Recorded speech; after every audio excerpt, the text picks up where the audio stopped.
मैं आदरणीय राकेश शर्मा जी जो इंडियन न्यूज़पेपर सोसाइटी के अध्यक्ष हैं, देश के जाने माने पत्रकार हैं, मैं प्रार्थना करता हूं कि वो आए और विकसित भारत विजन @2047 पर अपने विचार रखें।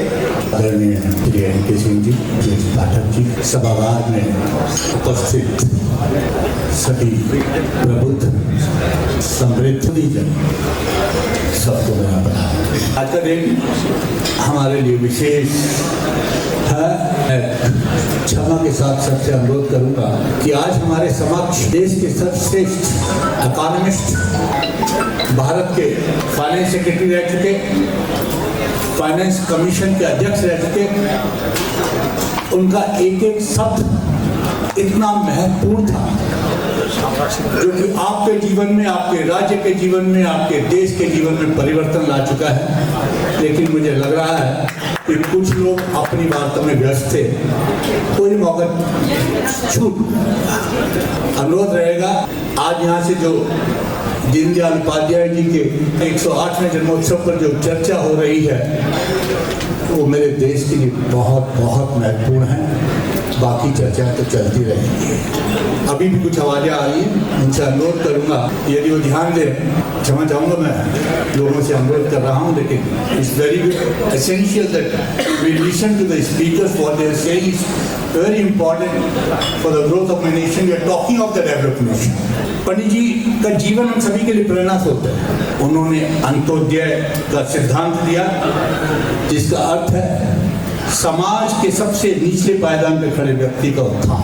विचार आज हमारे बीच में भी एक विचार तैयार है। लोगों ने उस बात का हंसी उड़ाई जब कहा गया कि नरेंद्र मोदी बायोलॉजिकल नहीं है, तो बायोलॉजिकल अपने शरीर की बात नहीं कर रहे, वो एक विचार की बात कर रहे। नरेंद्र मोदी जो विचार है, उन्होंने उस सिद्धांत को जो दीनदयाल उपाध्याय जी ने स्थापित किया था 1951 के अंदर, जब भारतीय जनसंघ की स्थापना हो रही थी, तो उसको कार्यान्वित किया। एक नारा दिया, सबका साथ सबका विकास। इसका मतलब ही है अंत्योदय, आखिरी व्यक्ति तक उत्थान करना।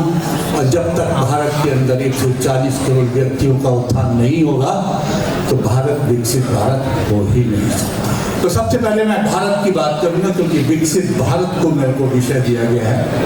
हमारे देश के नौनिहाल 55 वर्षीय बाल्यकाल में जी रहे व्यक्ति भारत को भारत मानते ही नहीं।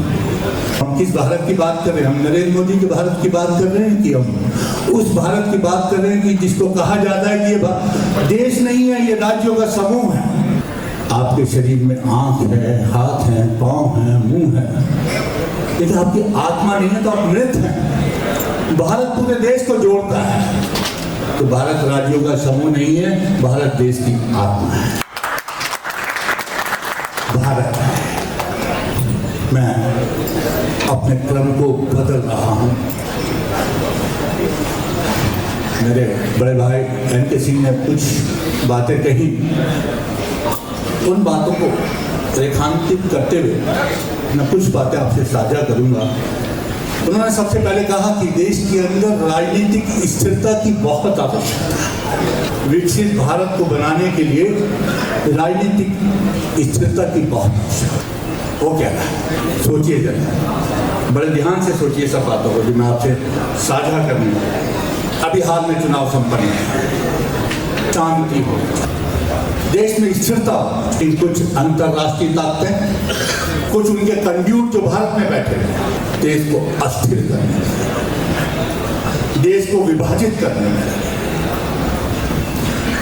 आप निश्चिंत रहें, देश फिर भी विकसित होगा। ये 22 स्टेशनों पे सिलेंडर गैस के रख के या रॉड रख के या लकड़ियां रख के भारत की ग्रोथ की ट्रेन गिरने वाली नहीं है, अनवरत चलेगी, मेरा पूर्ण विश्वास है। क्योंकि अधिकतर लोग देश के अंदर देश की तरक्की चाहते हैं। चुनिंदा लोग सत्ता के मोह के अंदर कुछ भी कर देना चाहते हैं, वो सिर्फ सत्ता का मोह।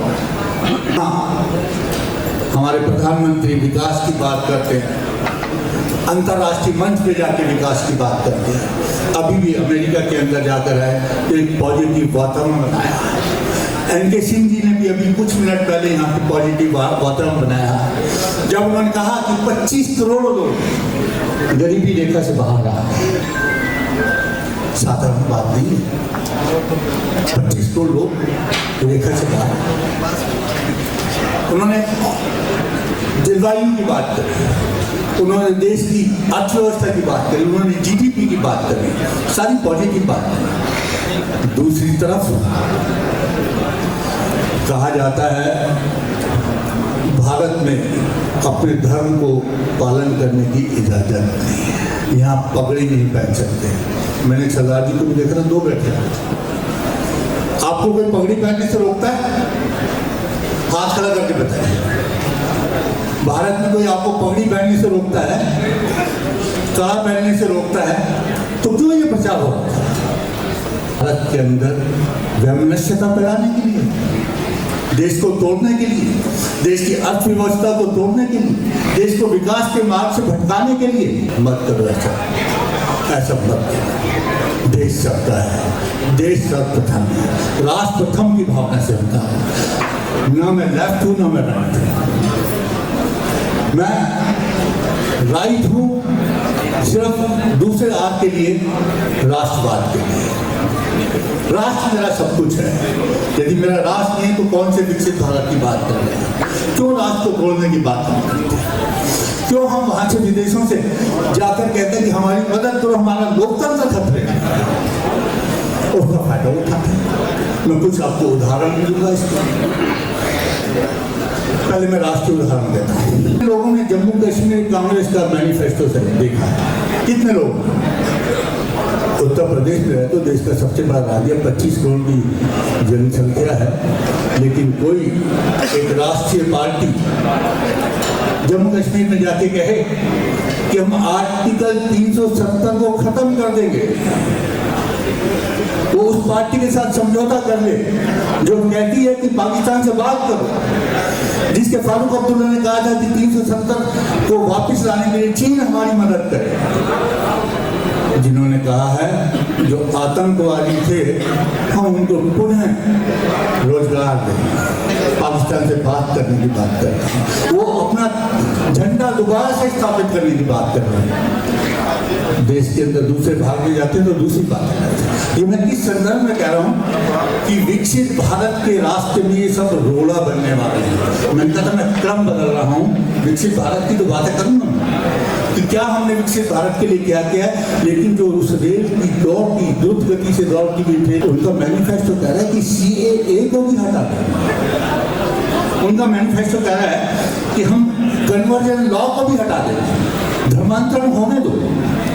उनका लॉ कह रहा है कि हम नई पॉलिसी, एजुकेशन पॉलिसी जो है उसको भी हटा दें, हम NSA को भी हटा दें, हम डेथ पेनल्टी को भी खत्म कर देंगे, और क्वाड यूएन का जो भारत है, अमेरिका, जापान, ऑस्ट्रेलिया और भारत, हम क्वाड की सदस्यता भी छोड़ दें। आप देखिए जरा उसको। ये भी कहा कि हम अपने न्यूक्लियर वेपन को भी नष्ट कर देंगे। वाह! और नेशनल कॉन्फ्रेंस तो जो देश के विभाजन की बातें कर रहे हैं उनसे समझौता करके वो दशहरा ने कौन से संदेश दिए देश को, वो सबके सामने है। इस चुनाव के अंदर क्या क्या देखा? सारी विदेशी शक्तियां जो भारत को कमजोर करना चाहती थी, एक होकर लगातार डीप स्टेट के जरिए हमारे चुनाव को प्रभावित करने का प्रयास कर रहे थे। अभी गए थे जो बाइडेन से बात करी, कूटनीति की बातें, डिप्लोमेसी की बातें हैं, लेकिन पीछे से क्या कर रहे हैं? कितने लाख करोड़ डॉलर भारत के अंदर इन्वेस्ट किए गए कि मोदी जी हार जाए। जॉर्ज सोरोस ने क्या किया था? एनी वेस्ट फाउंडेशन जो है उन्होंने क्या किया? उन्होंने कास्ट सेंसस का नारा दिया था, वहां से यूरोप से बैठ, उसको इन्होंने अपने इनकॉर्पोरेट किया मैनिफेस्टो के अंदर। उमर अब्दुल्ला से जब चुनाव डिक्लेयर हो गए, अमेरिकन डिप्लोमेट क्यों जाते हैं? ओवैसी से क्यों अमेरिकन डिप्लोमेट जाते हैं? बांग्लादेश में क्या हुआ? मैंने एक लेख में लिखा था कि त्रिकोणीय साजिश, लेकिन जब सलाहुद्दीन चौधरी ने एक लेख लिख के बताया कि किस प्रकार से राहुल गांधी, ताहिर रहमान जो जिया के बेटे हैं, खालिदा जिया के, कैसे उन्होंने मीटिंग करी लंदन के अंदर, उनका जब आंदोलन चल रहा था, उसके बाद कैसे आंदोलन तेज हुआ, कैसे वहाँ सत्ता परिवर्तन हुआ, कैसे वो सत्ता परिवर्तन जिसने वहाँ की प्रधानमंत्री को अपदस्थ कर दिया। पहले उनके रिजर्वेशन की मांग थी, सुप्रीम कोर्ट के बांग्लादेश ने उस पर स्टे लगाया, मांग बदल दी कि वहाँ की प्रधानमंत्री जाना चाहिए, वो बेचारी देश भी छोड़ गई, भारत में शरण भी ले ली। उसके बाद भी आंदोलन खत्म नहीं हुआ, फिर हिंदुओं का अत्याचार हुआ। जब अभी हाल के अंदर यूक्रेन से लौट कर मोदी जी आए तो उनकी जो बाइडेन से बातचीत में उन्होंने माइनॉरिटीज का इशू उठाया, क्योंकि आज जो वहाँ पर एडवाइजरी काउंसिल के प्रमुख हैं मोहम्मद यूनुस, अमेरिका के तौर पर उन्होंने जब माइनॉरिटीज की बात करी, लेकिन जो यूनाइटेड अमेरिका ने जो कम्युनिटी इशू किया, यूक्रेन की बात तो कर दी, लेकिन ये नहीं कहा कि मोदी जी ने हमसे माइनॉरिटी और पर्टिकुलरली हिंदूज की भी बात की थी। तो ये क्या एजेंडा चल रहा है, ये अंतर्राष्ट्रीय स्तर पे कैसा एजेंडा चल रहा है, इसको हमें समझना बहुत आवश्यक है। 140 करोड़ लोगों को ये डीप स्टेट के एजेंडे को डिमोलिश करना पड़ेगा, हम सबको डिमोलिश करना पड़ेगा, हम सबको भारतीय बन के बात करनी पड़ेगी, वरना उनका इंटरेस्ट है। अभी जो सिंह साहब ने कहा भारत को स्ट्रॉन्ग इकॉनमी बढ़ते हुए देख के सबके पेट में मरोड़ गए, कैसे भारत विकसित राष्ट्र बन जाएगा जो विश्व की अर्थव्यवस्था को कंट्रोल करता है, वो विश्व को कंट्रोल करता है। कैसे हम 10 से 5 पे आ गए। अभी उन्होंने बताया कि हम टेक्निकली नंबर 3 हैं, 2027-28 के अंदर ऑफिशियली भी नंबर 3 इकॉनमी हो जाएंगे, और 2047 तक जब हम शताब्दी वर्ष को पूरा कर रहे होंगे, विश्व की सर्वश्रेष्ठ इकॉनमी बनने की हमारे में क्षमता है। उस क्षमता को रोकने के लिए, क्योंकि अमेरिका, चाइना, ये आजकल के लिए अभी जो तुरंत हो रहा है उसके जो रिस्पॉन्स नहीं करता, ये 20, 30 साल पहले प्लान करते हैं कि किस देश में हमें कौन सी साजिश कब करनी है, किसको मेगा से अवार्ड दिलाना है, किसको फॉर फाउंडेशन से मदद करनी है, वो बीज डालते हैं कि आओ फंसो हमारे जाल में फंसो, और कुछ सत्ता प्राप्त करने के लिए उनके जाल में फंसी जाते हैं। लेकिन देश नहीं फंसता। देश को एक बार धोखा दे दिया आपने कि ये संविधान बदल देंगे या आरक्षण खत्म कर देंगे, ये लोकतंत्र खतरे में है, ये हम सारे साथ 8,000 टका टक आपके 5 जून में खाते में आ जाएंगे, भ्रमित हो गए एक बार, अब नहीं होंगे।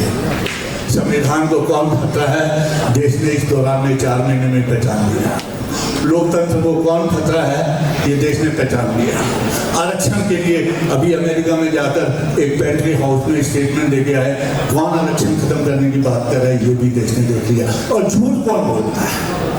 देखिए सुप्रीम कोर्ट में सिंह साहब एक एडवाइजरी इशू करी कि शेड्यूल कास्ट, शेड्यूल ट्राइब की जो क्रीमी लेयर है, जिनकी 4 पीढ़ियाँ बेनिफिट ले चुकी हैं, शेड्यूल कास्ट, शेड्यूल ट्राइब का, और करोड़ों रुपए की इनकम है, उनको इस लाइन से हटके उसी कैटेगरी के अंदर शेड्यूल कास्ट, शेड्यूल ट्राइब के गरीबों को आगे आके ही मिलना चाहिए। ये एक एडवाइस करी सुप्रीम कोर्ट ने। प्रधानमंत्री तक जब कुछ MP लेके पहुंचे वो समझ गए इसका साजिश को, सुप्रीम कोर्ट की साजिश को नहीं, कि अब अपोजिशन क्या करने वाला है। उन्होंने अपने MPs को कहा कि नहीं, मैं इसे लागू नहीं करूँगा। क्यों? क्योंकि अम्बेडकर ने कहीं एक क्रीमी लेयर की बात अपनी रिजर्वेशन के लिए नहीं, उनको हम लागू नहीं करेंगे, मामला खत्म। सुप्रीम कोर्ट ने एडवाइस की थी, कोई ऑर्डर नहीं किया था। जब प्रधानमंत्री ने कहा नहीं मैं नहीं इसे मानता, तो बिल्कुल खत्म। उसके बाद भी 21 अगस्त को भारत बंद किया गया, इसलिए कि ये आरक्षण खत्म करना चाहता है। जब प्रधानमंत्री ने खुद कह दिया कि मैं कुछ नहीं करना चाह रहा, तो ये आंदोलन किस था? और आपने देखा देश के संसाधन को नष्ट किया गया। पटना का एक चित्र में देख के मैं हैरान रह गया। 50 बच्चे एक बस में बैठे थे, उस बस को भी आग लगा दी इस झूठे आंदोलन के लिए। तो झूठ, मक्कारी, धूर्तता इस देश के अंदर लगातार चल रही है। आपका पहला पॉइंट कि अस्थिरता एक हमें विकसित भारत के आगे बहुत बड़ी रोड़ा बनेगी। तो ये हम सबका कर्तव्य है।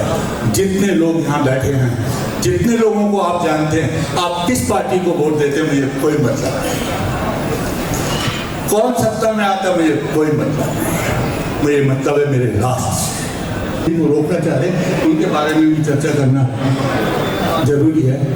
मैं अपने देश को प्रेम करता हूँ, राष्ट्र प्रथम की भावना से बात कर रहा हूँ। राष्ट्र सत्ता में आया है, मेरा देश प्रथम बनना चाहिए, मेरे देश को तरक्की करनी चाहिए, मेरा देश की उन्नति होनी चाहिए, मेरा देश विकसित राष्ट्र बनना चाहिए, जिसका फायदा अंतोत्तरगत्वा सबको मिले।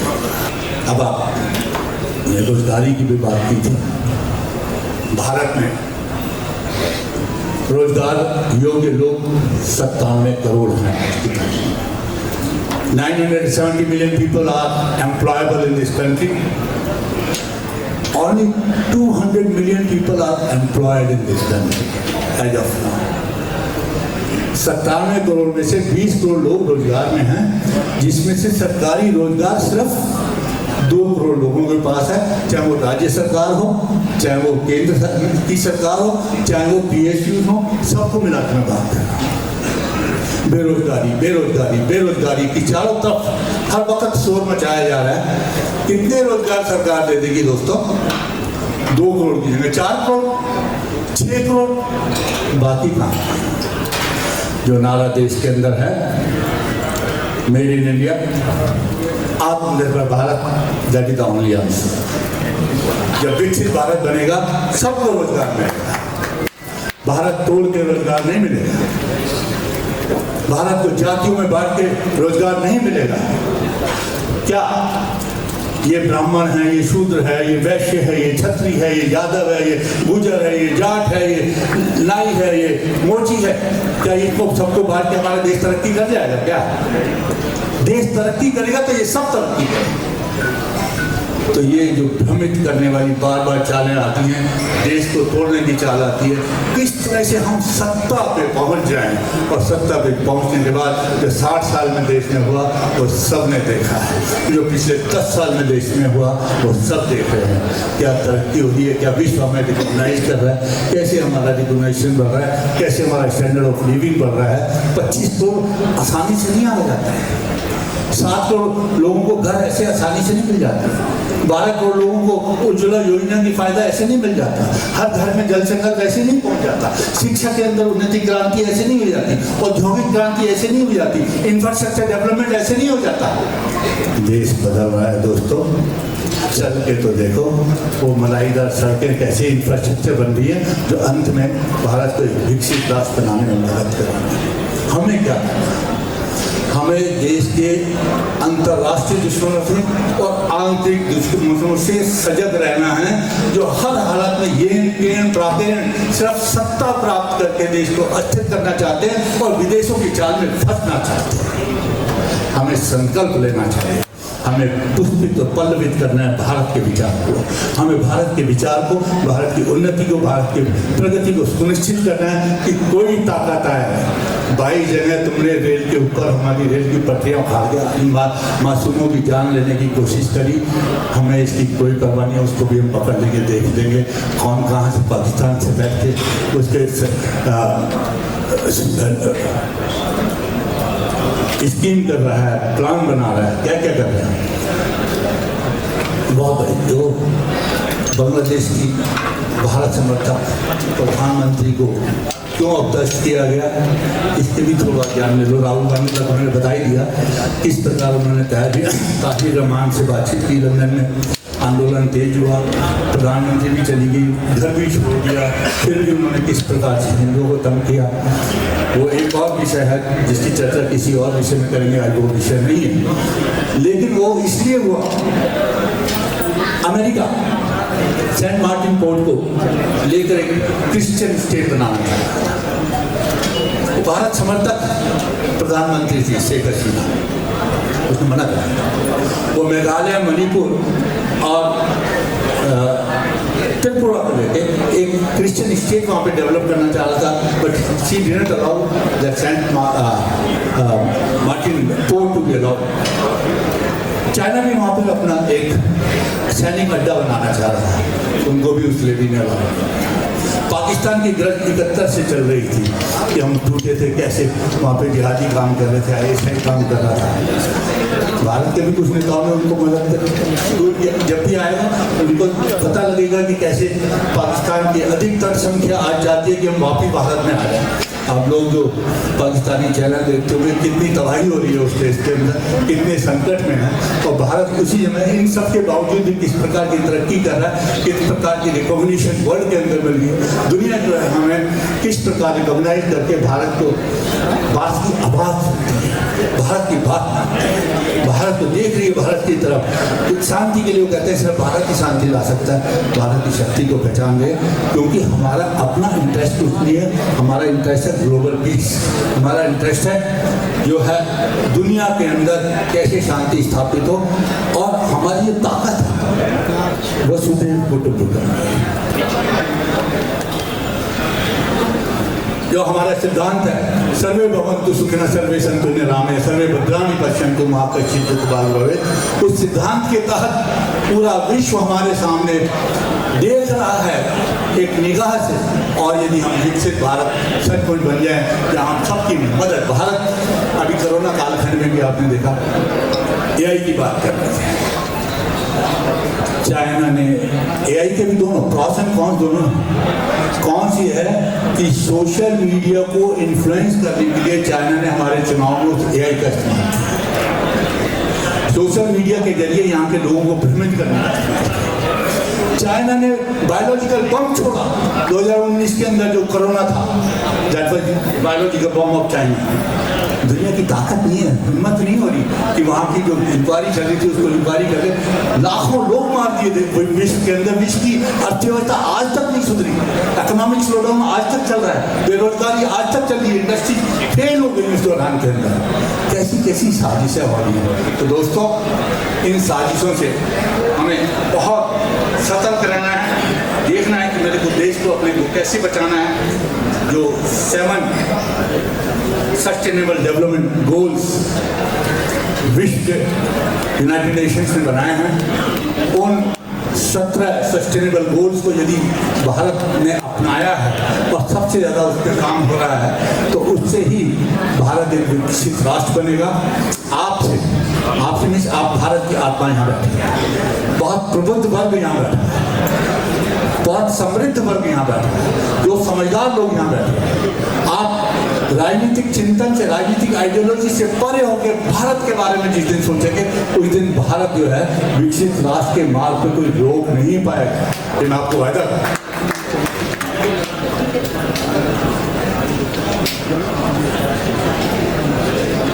अभी हाल ही में जो संयुक्त राष्ट्र में प्रधानमंत्री जी ने कहा, उन्होंने वहाँ पर भी 17 गोल्स की बात करी, और